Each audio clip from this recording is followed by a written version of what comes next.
Commander Jack Harrison's boots crunched on the lunar regolith as he made his way across the desolate landscape. The Earth hung like a blue jewel in the black sky, a constant reminder of what he'd left behind. 6 months into his 12-month rotation at Lunar Monitoring Station Artemis, Jack had grown accustomed to the isolation, even preferred it to the complications of life back home. Commander, sensors picked up an anomaly in Sector 7. Lieutenant Walker's voice crackled through his helmet comm, possible meteorite impact. Copy that. I'm already suited up. I'll check it out, Jack replied, changing direction. Sector 7 was just beyond the station's perimeter, a perfect excuse for some extra EVA time. The meteorite came into view as he crested the ridge of a small crater. Except it clearly wasn't a meteorite. The sleek, silvery craft was roughly the size of a small aircraft, its hull shimmering with an iridescent quality that no Earth metal possessed. Jack's heart raced as he approached, military training warring with scientific curiosity. Protocol was clear. Report any extraterrestrial contact immediately, secure the area, and wait for the containment team. Instead, Jack found himself moving closer, transfixed by what could only be described as an alien craft. A section of the hull suddenly shifted, revealing what appeared to be a hatch. Jack instinctively reached for his sidearm but froze when a figure emerged. She, and it was unmistakably a she, despite her otherworldliness, stood slightly taller than an average human woman. Her skin had a faint blue luminescence, catching the harsh lunar sunlight in a way that created halos around her slender form. Where human hair would be, delicate tendrils that resembled fiber optics cascaded down her shoulders, changing color from silver to deep azure as she moved. Most striking were her eyes, large, almond-shaped, and completely silver, with no visible pupils or irises. The alien woman wore what seemed to be a form-fitting suit made of material similar to her ship's hull. She moved with a grace that defied the moon's low gravity, as if perfectly adapted to it. Jack's training finally kicked in. He raised his hand in what he hoped was a universal gesture of peace and spoke, knowing his suit would amplify his voice. I'm Commander Jack Harrison of Earth. Can you understand me? The alien tilted her head, studying him with those unnerving silver eyes. Then, to his astonishment, she touched a device on her wrist, and a soft voice emanated from it. Translation matrix initializing. Human language identified. English variant. There was a pause, then, I am Alara of the Lumirai. My scout vessel has sustained damage. I require assistance. Jack blinked in surprise. You speak English. My translation device interprets. I have studied your broadcast for many cycles. Her voice had an unusual melodic quality, even through the translation. Will you report my presence to your authorities? The question caught Jack off guard. Protocol flashed through his mind again, along with the consequences of ignoring it. But something in her stance, a vulnerability despite her obvious technological superiority, made him hesitate. Are you injured? He asked instead. My physical form is undamaged. My vessel requires repairs before I can return to my people. She gestured toward the ship, where a section of the hull showed damage. I miscalculated the gravitational effects of your satellite. Jack glanced back toward the station, then made a decision he suspected might change everything. I'm going to help you. But we need to move your ship. My station has sensors that will detect it if we don't hide it properly. Alara's head tilted again, and the tendrils around her face shifted from silver to a deep purple.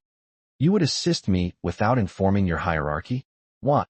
It was a fair question, one Jack wasn't sure he could answer. Let's just say I'm curious. And something tells me if you meant us harm, you wouldn't have crashed.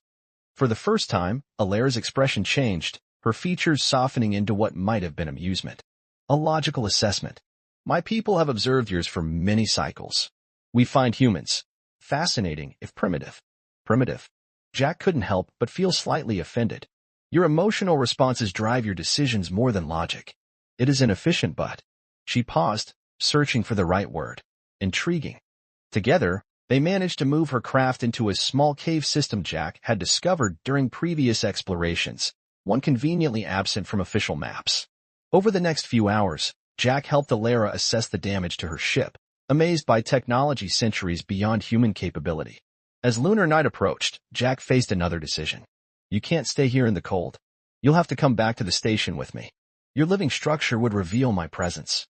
Not if we're careful. I have private quarters as commander. The night shift is minimal, just Walker monitoring communications, and he never leaves the command center. Jack found himself planning how to smuggle an alien into a secure lunar facility and was struck by the absurdity of it all. Do you need any special atmosphere or conditions? My physiology adapts. Your air will sustain me, though I find your gravity heavy. She stood closer now, studying his face through his helmet visor with unabashed curiosity. You risk much to help me. Your behavior contradicts our studies of human protocols. Jack smiled despite himself. Maybe your studies need updating. Not all humans follow every rule. As they prepared to return to the station, Alara suddenly reached out and placed her hand against his helmet, the blue luminescence of her skin intensifying slightly.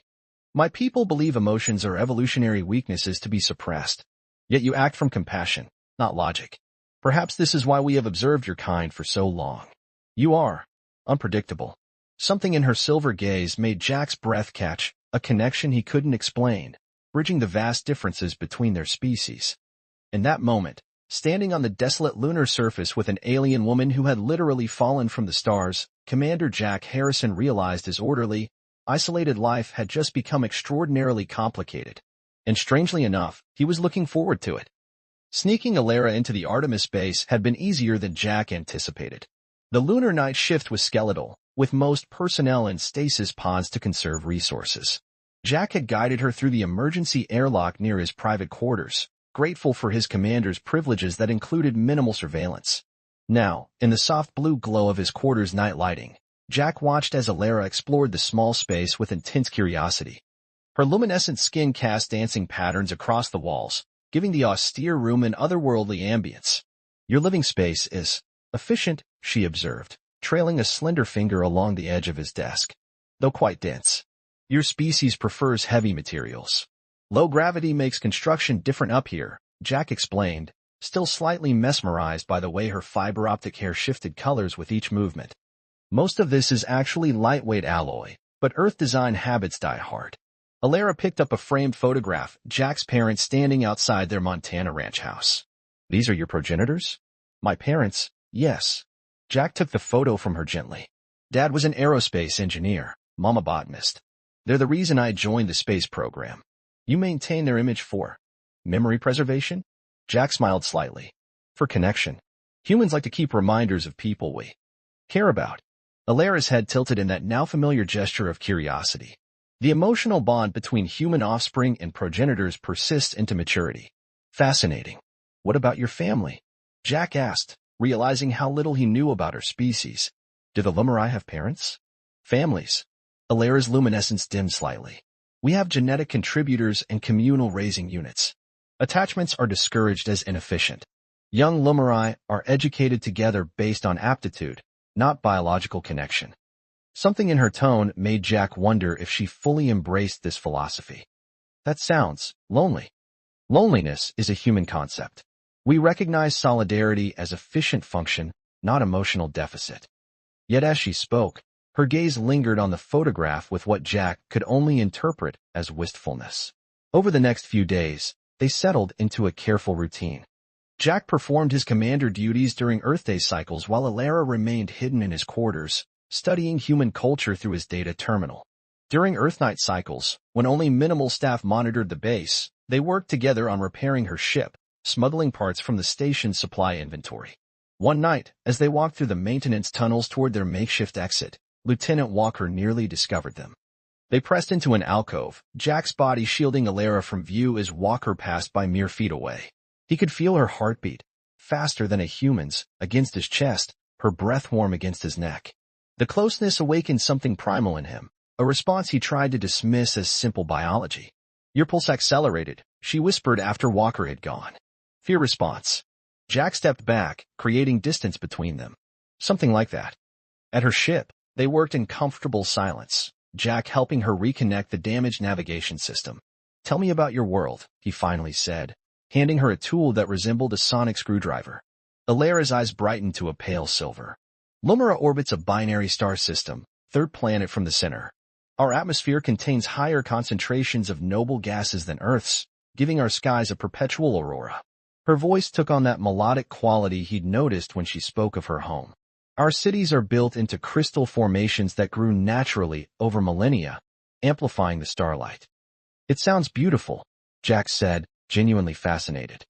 It is mathematically perfect, she corrected, then hesitated. But yes, it possesses qualities humans might call beauty. Jack smiled. You're allowed to appreciate beauty, you know. That's not just a human thing. Appreciation of aesthetics serves evolutionary purposes, she replied, but her expression softened. Your Earth has unexpected beauty as well. Chaotic, unplanned beauty. Your oceans particularly fascinate me, the way light penetrates water at different wavelengths. You've studied our oceans? I've observed many aspects of Earth. My assignment was to study human sociological patterns. Her eyes met his. Your species contradicts itself constantly. You wage wars yet create art. You destroy environments yet fight to preserve them. You claim logic yet act on emotion. That's what makes us human, Jack said simply. And what makes you individual? Alara asked, suddenly very close. What makes you Jack Harrison, not just human? The question caught him off guard. I guess I'm still figuring that out. Later that night, back in his quarters, Jack found Alara watching Earth through his window. The blue planet hung suspended in the blackness, clouds swirling across its surface. Sometimes I wonder what it would be like, she said without turning, to feel without analyzing the feeling. To simply experience. Jack moved beside her. Is that forbidden for your people? Not forbidden. Considered primitive. We are taught from early development to process stimulus through logic filters. She placed her hand against the glass. But observing humans, I sometimes question what we might have lost. In that moment, with starlight illuminating her alien features, Jack saw something profoundly vulnerable in her, a curiosity about emotions that mirrored his curiosity about her world. Without thinking, he placed his hand over hers on the glass. Her skin was warmer than he expected, and at his touch, the luminescence intensified, rippling like the northern lights across her arm. She didn't pull away. Your touch triggers biochemical responses, she whispered, her voice wavering slightly. Unusual sensations. I should catalog them for study. Or, Jack suggested softly, you could just feel them. Their eyes met, and something unspoken passed between them. Understanding, perhaps, or the beginning of something neither had words for. Jack knew in that moment that whatever happened with Alara's repairs, whatever came next, something fundamental had shifted between a human man and an alien woman, standing together at the edge of everything they knew. I'm beginning to understand, Alara finally said, why your species values connection above logic. There is power in it. As Earth rotated slowly in the void beyond the window, Jack realized they were standing in the liminal space between two worlds, not just physically, but philosophically. And for the first time since arriving on the moon, he felt something stir within him that he thought he'd left behind on Earth. Hope. 3 weeks into Alara's stay at Artemis Base, Jack found himself experiencing the strangest sensation, happiness. Despite the constant risk of discovery, despite the knowledge that her ship repairs were progressing steadily, he looked forward to each moment they shared. Something was blooming between them, something neither had anticipated. Your species' music confounds me, Alara said one evening as soft jazz played from Jack's personal audio system. They sat on the floor of his quarters, components of her ship's communication array spread between them. How so? Jack asked, carefully soldering a connection. It serves no practical purpose, yet humans devote significant resources to creating it. Her head swayed slightly to the melody.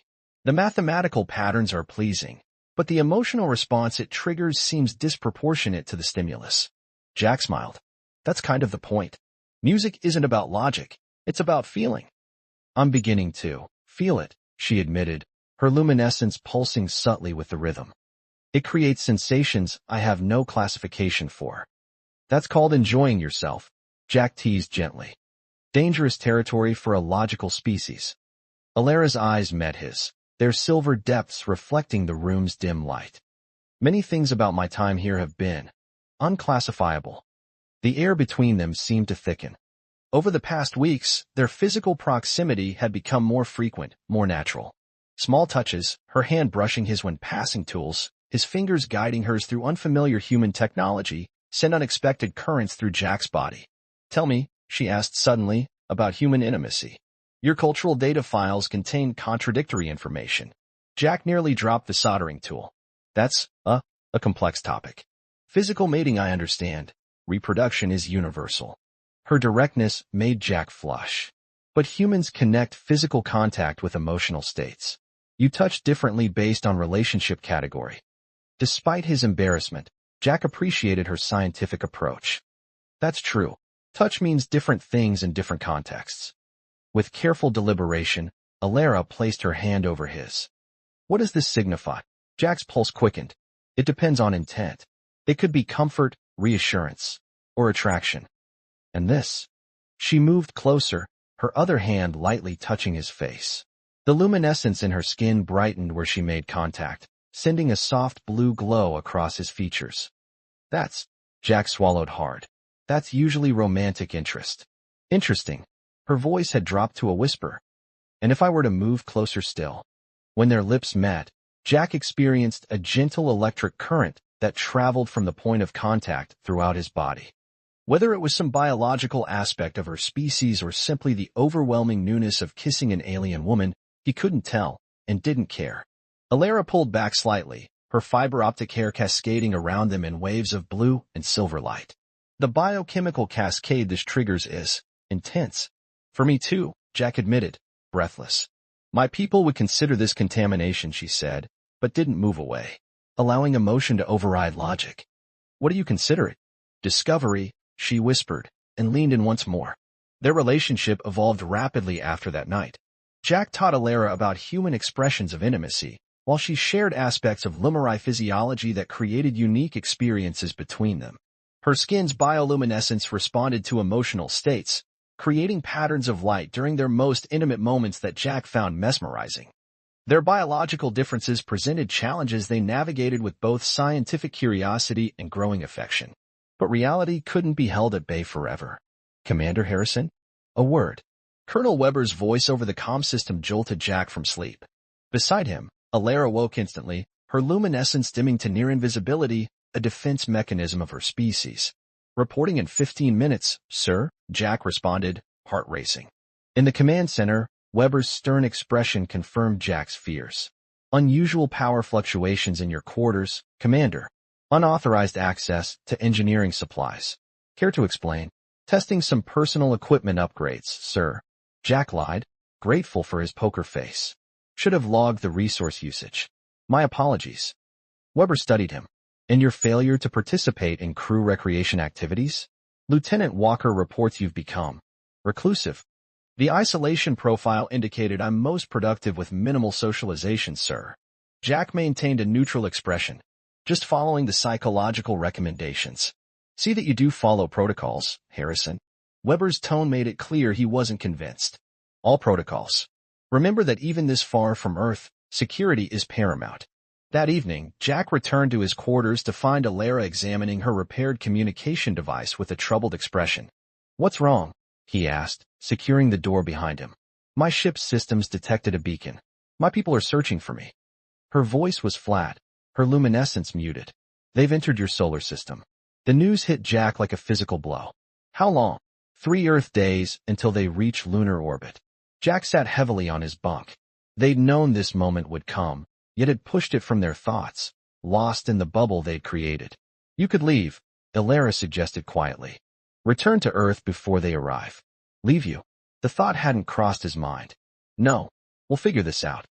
Alara moved to sit beside him, her hand finding his. Jack, there are aspects of my culture I haven't fully explained. The Lumari consider emotional attachment a form of mental contamination. If they discover what has developed between us, what would they do? Jack asked, tightening his grip on her hand.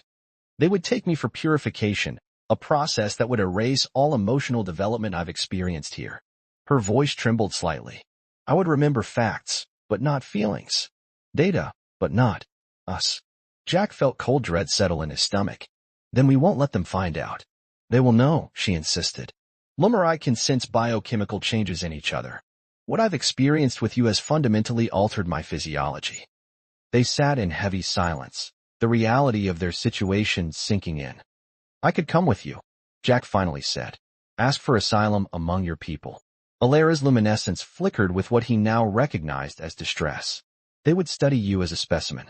And if they discovered your influence on me, Jack, my people aren't malevolent, but they are absolutist in their commitment to logic. They would see our connection as a contamination to be eliminated. Jack pulled her close, breathing in her distinct scent that reminded him of ozone after lightning. Then we have 3 days to find another solution. He pressed his lips to her forehead. I'm not giving up on us, Alara. Not when I've just discovered what us can be. As they held each other, the earth hung in the black sky outside the window, a blue jewel in the darkness. Somewhere beyond it, an alien ship was approaching, carrying with it the weight of different worlds and different beliefs. Their time in between, suspended between stars, between cultures, was running out.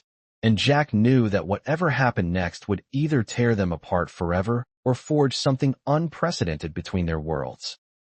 Jack paced the length of his quarters, mind racing through scenarios while Alara sat cross-legged on his bunk, her luminescence dimmed to a soft glow as she meditated, a Lumeri technique to organize thought processes.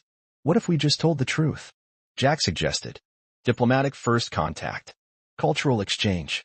The Earth authorities would quarantine you for alien contact and imprison me for study, Alara replied without opening her eyes. And my people would still detect my condition. Jack stopped pacing. Is that what we are? A condition. Her eyes opened, silver pools reflecting the overhead lights. To them, yes. To me. Her luminescence brightened, rippling with blues and purples he'd come to recognize as affection. To me, you were transformation. A sharp knock on the door shattered the moment. Commander Harrison? Security sweep.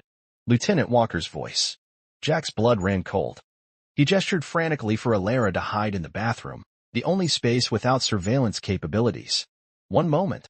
Before she could move, the override code beeped and the door slid open. Walker stood frozen in the doorway, his eyes widening at the sight of the alien woman. Lieutenant, Jack began. Walker drew his sidearm. Step away from it, Commander.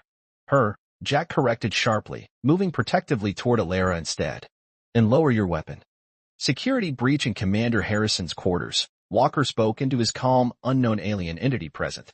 Within minutes, alarms blared throughout the base. Jack and Alara found themselves surrounded by security personnel, separated and escorted to different sections of the facility.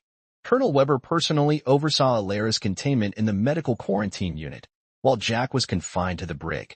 Unauthorized alien contact. Compromising Earth security. Possible espionage. Weber listed the charges as he stood outside Jack's cell. What the hell were you thinking, Harrison? She crashed. I helped her. Jack gripped the bars. She's not a threat. That determination isn't yours to make. Weber's expression hardened. Earth Defense is sending a containment team. They'll arrive in 18 hours. Sir, please, her people are coming too. If they find her in custody, then we'll have proper first contact protocols in place. Weber turned to leave, then paused. The medical team reports unusual biochemical reactions when they examined her. Dr. Phillips says she keeps asking for you. Care to explain that?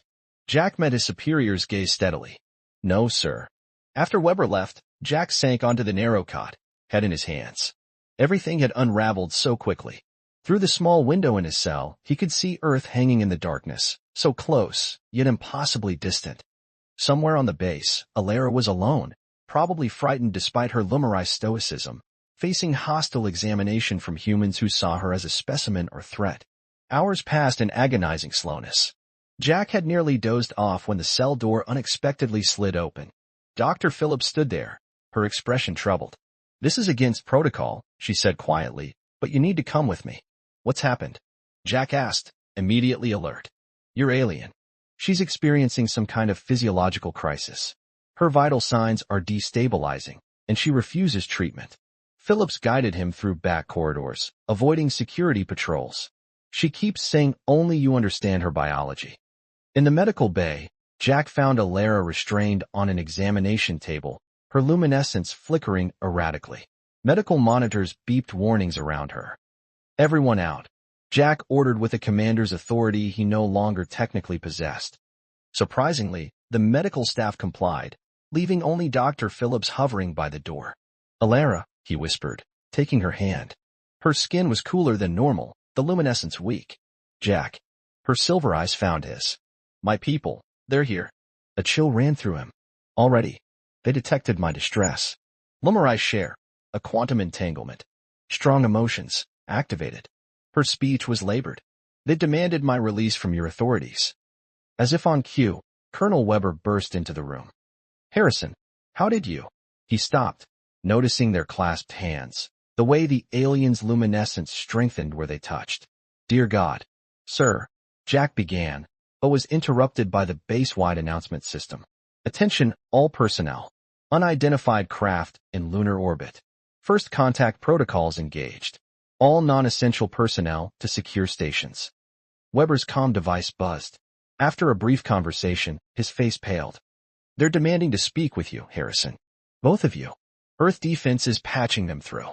The main view screen in the medical bay flickered to life, revealing a Lumari male whose features resembled Alara's but with sharper angles and completely expressionless silver eyes. "I am Torin, coordinator of Lumari Exploration Division." His gaze fixed on Alara. "You have detained one of our own.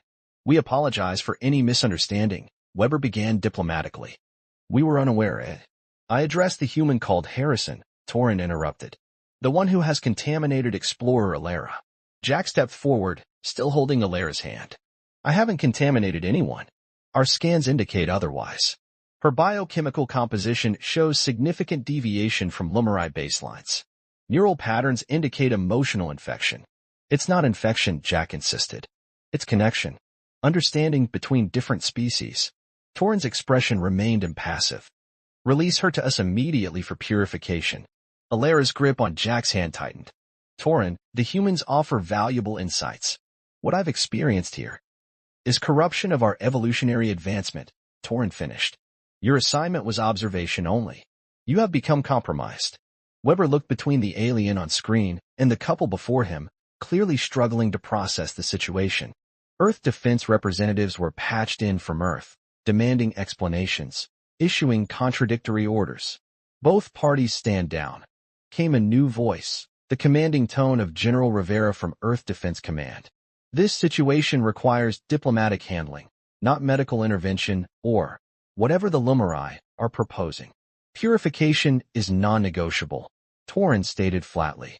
"Explorer Alara's condition threatens our entire approach to interspecies contact." "Her condition," Jack said firmly, "is love." The word hung in the air like a physical thing. Weber's eyebrows shot up. The Earth defense officials fell silent. And Torin, for the first time, showed a flicker of emotion, alarm. "Then the contamination is worse than anticipated," he said coldly. "We will retrieve her by force if necessary." "Try it," Jack challenged, positioning himself protectively beside Alara. General Rivera intervened again. "Coordinator Torin, we propose a joint discussion. Your vessel may dock with our station. We will meet as equals to discuss this unprecedented situation." While diplomatic negotiations proceeded, Jack and Alara were permitted a few moments alone under guard. "This will not end well," Alara whispered, her strength returning now that she was with Jack. "My people fear emotional development. They believe it led to wars and suffering in our ancient past. Like humans blame technology for our problems," Jack replied, stroking her fiber-optic hair, which had dulled to a muted silver. "Alara, whatever happens, I don't regret any of this." She placed her palm against his cheek. "In your human poetry, you speak of souls.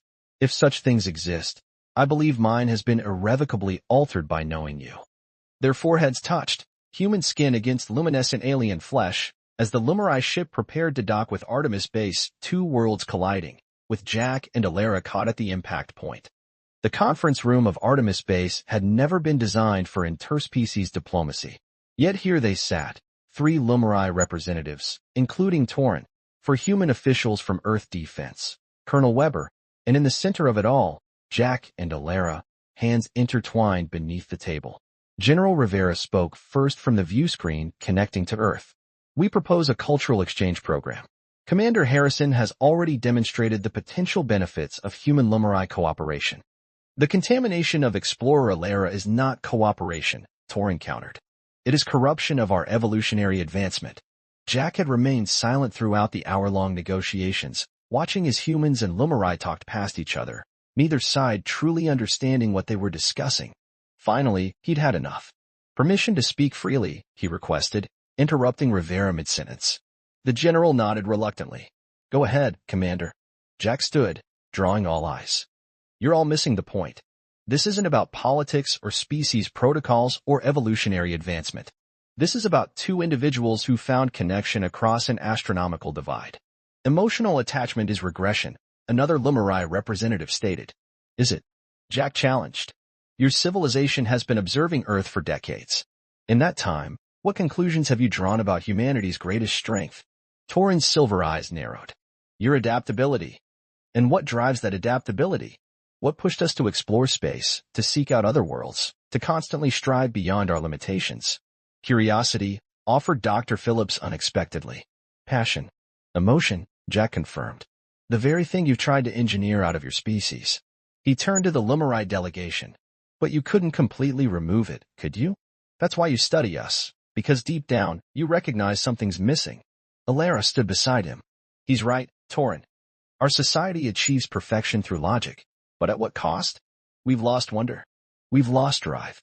Our technological advancement has plateaued for centuries because we removed the emotional spark that fuels innovation. This is precisely the corrupted thinking we must purify, Torin insisted, but Jack noticed something in his expression, the faintest hint of uncertainty. Let me show you something, Jack said, reaching for the control panel. The view screen shifted from General Rivera's face to a view of Earth. Look at my world, chaotic, imperfect, emotional. Now, Alara, show them your world. Alara interfaced with the system, bringing up a holographic projection of Lumera, a perfectly ordered planet with crystalline cities and precisely managed ecosystems. Both beautiful, Jack continued. Both valid approaches to existence. But what if the future lies not in either extreme, but in the balance between them? Logic tempered by compassion. Emotion guided by reason. What you propose has no precedent, Torin stated. Exactly. Jack smiled. No precedent.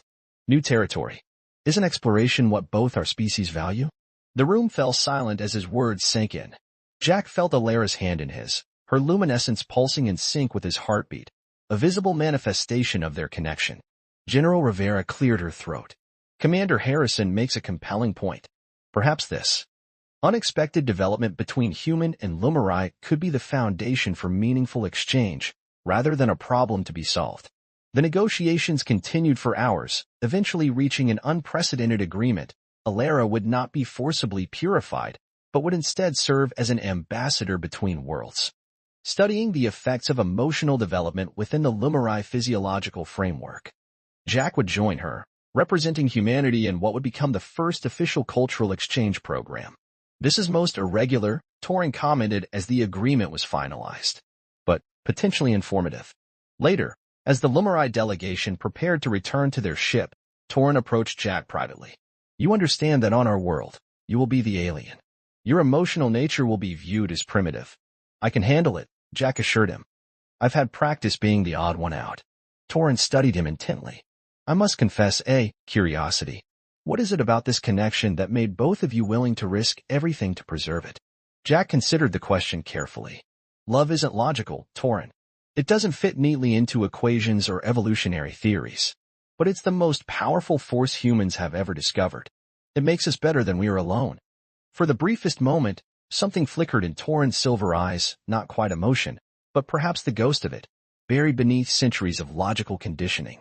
He nodded once, then departed without another word. The following day, as Jack prepared to leave the only home he'd known for a journey into the unknown, Colonel Weber visited his quarters. You understand there's no guarantee you'll ever return to Earth, Weber said, watching Jack pack the few personal belongings he was permitted to bring. I know. Yet you're willing to risk everything. Your career, your world for. Weber gestured vaguely. For love. Jack finished, smiling slightly. Yes. Weber shook his head in wonder. In all my years of command, I've never seen anything like what you two have.